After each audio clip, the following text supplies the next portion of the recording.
E isso também acontece com a parte árabe, porque eu sei que você traduziu alguns textos de Jin, e o pessoal tinha até pedido para eu perguntar para você, e essa parte específica dos efrites, dos Jins, a gente não tem dentro do hermetismo ocidental, né? Então, como que funciona esse contato com essa egrégora? Então, eu estou produzindo o Shams El Marif para Mubarak Editorial, provavelmente sai ano que vem. Isso é uma coisa que vem já da minha família. Eu vou deixar até aqui separado. Isso aqui é uma Bíblia que eu já assisti alguns programas que eu participei, já viu, mas acho que o pessoal do MR não viu ainda. Essa Bíblia era do meu bisavô, ela tem mais de 100, tem 102 anos. Ela tem aqui um Sohr, feitiçaria árabe, que foi feita, uma foi feita pelo pai dele, Salomão Jorge Daher, que era meu tataravô, e que depois tem por ele também, né? É uma Bíblia todinha em árabe, aqueles livros bem antigos, capa couro, madeira, né? Então isso já veio de interesse familiar, de uma transmissão familiar aí. E quando eu comecei a estudar demonologia judaica, isso há alguns anos, né? Eu percebi que a visão da demonologia judaica era totalmente diferente da cristã e que a visão do Soher, que é a feitiçaria árabe, é bem parecida com a judaica. Então você tem jeans ou shedim e lilim, né, que são as shedim do gênero feminino, que são criaturas que comem, dormem, fazem sexo, procriam e até morrem, como seres humanos. Não tem aquele conceito de que são seres puramente espirituais, caídos, né? E eu comecei a pesquisar e eu vi que o Soher não se limitava só a isso. O Soher árabe ele é uma egrégora que vai trabalhar com o sufismo, né? Então ele partilha da cosmologia sufi e através do conhecimento, por isso que chama Shams el Ma'arif, né, que é o sol do conhecimento gnóstico, né, Arif, que é o conhecimento pleno, em que você passa por todos os estágios da espiritualidade sufi e quanto mais você sobe nesses estágios da espiritualidade, maior controle sobre os gênios você tem. É parecido com o conceito hebraico cabalístico também, que você vê, por exemplo, Rav Akiva, quando ele sobe ali no Pardes, ele separa o anjo Metatron, o anjo poderosíssimo, e dá 60 chibatadas de fogo no anjo, né, no anjo comandante de hostes celestiais. Então, eu me conectei muito bem com essa egrégora, com esse pensamento, porque era aquela coisa que eu já tinha uma visão desde muito jovem, de que o poder espiritual está diretamente ligado ao teu poder interno, ao teu autoconhecimento, ao teu trabalho interno, aquilo que você atinge pelo conhecimento gnóstico, né? Então foi uma coisa que eu também me apaixonei, porque foi se conectando, foi juntando quebra-cabeças. Então, quando você olha, por exemplo, até no próprio contexto histórico, quando que a Kabbalah, o Soher, os próprios mistérios orientais passam a renascer ali no Ocidente, e aí o Ocidente volta a olhar para o próprio Ocidente antigo, surge a Renascença, depois que os templários voltam das cruzadas, os templários nas cruzadas lá tiveram contato, isso é histórico, né? Não é uma lenda urbana, tiveram contato com Yazidis, com drusos, com alauítas, né? Que eram aliados dos templários ali, e eles tiveram esse contato ali e proporcionaram esse renascimento, né, da magia no Ocidente. Então as peças foram sempre se encaixando, né? Foi mais ou menos como eu estivesse diante de um grande quebra-cabeça e cada descoberta que eu fazia em alquimia, Sohr, Kabbalah, hermetismo, Kabbalah hermética da Renascença, as coisas foram se encaixando ali. Então, mas ao mesmo tempo, eu posso dizer, questão mais prática, que a egrégora do Sohr é muito pesada, né? Você, eu não recomendo que as pessoas até pratiquem isso por materiais ocidentais. Tem muita coisa assim, escrita no Ocidente, principalmente por acadêmicos americanos, que são bem prejudiciais, né? Pessoas que não têm domínio do árabe, não têm domínio do contexto ali, saem reproduzindo fórmulas perigosas, né?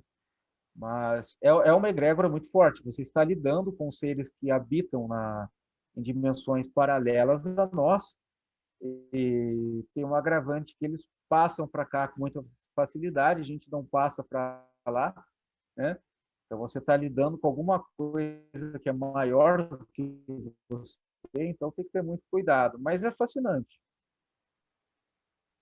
E essa egrégora, ela tem alguma semelhança? Eu conversei com o Mário, a gente estava conversando antes de gravar, eu entrevistei ele, ele falou que ele tem o contato com a Umbanda raiz e com o Islã. E ele percebe que as entidades que ele conversa, incorpora, elas estão muito próximas. Você tem contato com também esses seres dentro dessa outra egrégora? Eles transitam também? Como é que funciona isso? Eu sou um grande apreciador do trabalho do Mário Filho, porque ele não é só um pesquisador, né? Ele é um cara de prática e um cara muito sério. Tudo que o Mário faz é muito sério, né? E eu notei também, porque quando eu estava produzindo um livro para o professor Dugin, um livro dele aqui para o Brasil, que trata também de Umbanda, Quimbanda, Candomblé, eu frequentei muitos terreiros e fiz amizade com muitos pais de santo, pessoal da Quimbanda, e tenho muito respeito por eles, gosto bastante do trabalho deles. Eu notei também algumas semelhanças dessas entidades ou espíritos que se manifestam ali em Umbanda, Quimbanda, com o que você faz com os gênios no Sorra. Você tem também a presença dos elementais que ajudam a ocasionar a manifestação, porque essas forças ou são presididas ou presidem alguns desses elementais, então esses elementais causam a manifestação, seja ela externa ou seja por incorporação, e as visões às vezes são bem parecidas. As pessoas têm uma ideia errada que entidade de Umbanda e Quimbanda é só aquela coisa da gargalhada, da festa, mas eles passam muitos conselhos, dizem muitas coisas parecidas com o que você vai achar ali no sufismo, nas tradições do deserto, em relação à conduta, à postura em relação ao mundo espiritual, a seriedade que a pessoa precisa ter. E você percebe uma energia ali que partilha uma mesma energia. E aí cada pessoa pode chegar à sua própria conclusão. Eu tenho conhecidos que acreditam que tanto os gênios como as entidades de Umbanda e Quimbanda são inteligências interplanetárias, por exemplo. É uma questão de opinião. Tem alguns que acham que é impossível você relacionar os gênios com os espíritos dos mortos, porque os gênios não tiveram uma vida encarnada aqui na Terra. Tem pessoas que acham que são a mesma coisa. Aí já, como eu sou judeu, os judeus, quando você chega nesse campo, eles admitem pluralidade de opinião muito grande, né? Você tem a Torá tem 70 faces em questões desse tipo, ninguém tem uma resposta definitiva, então eu acabo deixando isso no ar. Assim, cada pessoa pode ter a sua visão e buscar a sua resposta aqui, né? Bom, a gente tinha escolhido como tema para esse bate-papo os manuscritos de Corã, que você inclusive está traduzindo um livro. Então eu queria que você me contasse um pouquinho mais desse livro e qual a tua experiência, né, em fazer essa tradução. O que você pegou que te marcou nisso? Então, primeiro de tudo, o que Então, são manuscritos de Corã? vamos lá, esse é um tema interessantíssimo. Esse livro ele já está na pré-venda na Mubarak Editorial, já está, vai começar já o envio. Os manuscritos de Qumran foram escritos, produzidos por eu não gosto da palavra seita, eu prefiro grupo, por um grupo judaico que se separou do templo na época da helenização, quando os gregos ali dominaram Israel e substituíram ali os sacerdotes, né, os sacerdotes helenistas, Menelau, Jação, né, e alguns Leviim e Coanim, né, levitas e sacerdotes, não concordaram com isso e foram embora. Saíram do templo, saíram da sociedade israelense e foram habitar talvez na região do Mar Morto, ou talvez a região do Mar Morto fosse apenas uma região para encontro ritual. E ali eles começaram a desenvolver uma mentalidade de que, como já era pela segunda vez o templo já não existia mais, o templo existia, mas para eles estava profanado. Então isso era um sinal de que o fim dos tempos era algo iminente, era algo próximo para acontecer. Eles então organizaram um grupo de pessoas, muitos homens que se dedicavam ao celibato, à vida santa, à vida de reflexão e à vida de preparação para uma guerra. Então, nos manuscritos de Qumran, você não tem só texto de espiritualidade elevada, você tem o rolo da guerra, que está no livro de Qumran que eu traduzi, você tem o documento de Damasco e alguns manuscritos que são livros de tática militar, né? São livros ali que discorrem de uma espécie de engenharia reversa das táticas militares dos gregos, depois dos romanos, nos manuscritos mais recentes. Era uma seita, então, apocalíptica guerreira, se preparando por uma guerra futura. Só que nesse intervalo de tempo, aí, segundo alguns, esse intervalo de tempo da duração da seita foi de 400 anos, para alguns foi de 200 e pouco. Então, se discute se a seita começou em mais ou menos 400 antes de Cristo, antes da Era Comum, para alguns de 200. Nesse tempo, eles desenvolveram uma teologia própria. Eles desenvolveram um midrash, uma interpretação da Torá apocalíptica, e lançaram a ideia da batalha do exército do bem, do exército de Deus, versus o exército do Belial, que eram os sacerdotes do templo helenizado, os gregos depois os romanos, que eles chamavam de filhos do Belial ou filhos de Quitim. Quitim é aquele descendente de Noé que, para a interpretação judaica, o pai dos romanos, o ancestral mais antigo dos romanos. E então ali eles desenvolveram uma espiritualidade apocalíptica muito forte, e que, na minha opinião, que eu coloco no livro de Qumran, né, nesse livro que eu fiz para Mubarak, essas ideias deles passaram de alguma forma oral pela terra de Israel, e elas ajudaram a moldar a mentalidade do cristianismo e a mentalidade do Ocidente cristão. Porque você vai achar ali, eu coloco isso no livro de Qumran, eles falando da batalha do espírito contra a carne, né? Dos arrependidos de Israel que voltarão a Deus e dos arrependidos de Israel que serão aniquilados, desculpa, os não arrependidos de Israel que serão aniquilados junto dos filhos de Belial. Ou ainda eles falam dos pobres de espírito, que eram eles, né? Que teriam uma recompensa num juízo final, e os soberbos, os ricos, seriam aniquilados, humilhados, despojados numa batalha final. Para quem conhece o mínimo de cristianismo aqui já sabe do que estou falando, né? Isso é o próprio pilar da narrativa dos evangelhos e das epístolas, principalmente de Paulo.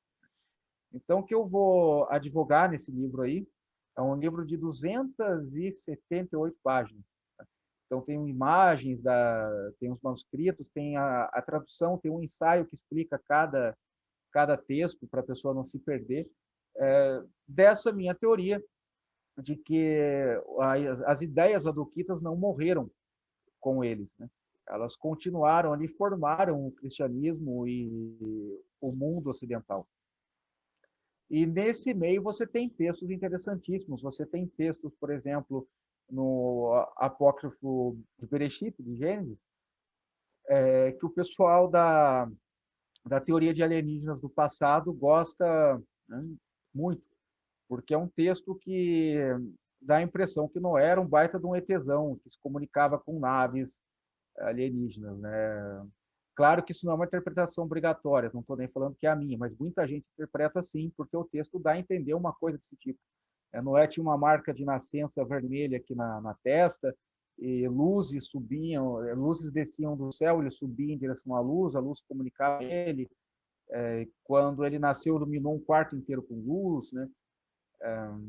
E além de alguns documentos também de Qumran que eu coloco no livro, que são um pouco para esse lado, de um profeta Zadokita, que a gente não sabe o nome, não tem o nome dele, mas que ele viu a espécie de árvores e anjos que saíam de pilares de luz da árvore, e a árvore subiu e deixou o anjo na terra, ele conversou com o anjo e tudo mais. Então você tem aí uma linha de pesquisa que serve para diversas teorias, diversas visões, tanto acadêmicas como mágicas, ou até para ufologia, né? Estou com uma pergunta do Ed. Antes dele, tem do Marcos Vinícius. Pergunta se os manuscritos têm a ver com o livro de Enoque.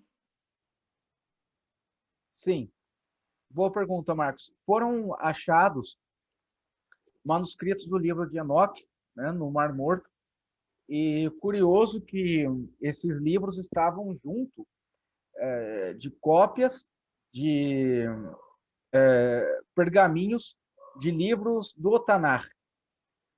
Porque os adoquitas eles copiavam extensivamente livros do Tanar, né, dos livros proféticos, os livros da Torá e livros Ketuvim, dos escritos, e produziam também escritos próprios, né, como eu falei, manuscrito da guerra e tal.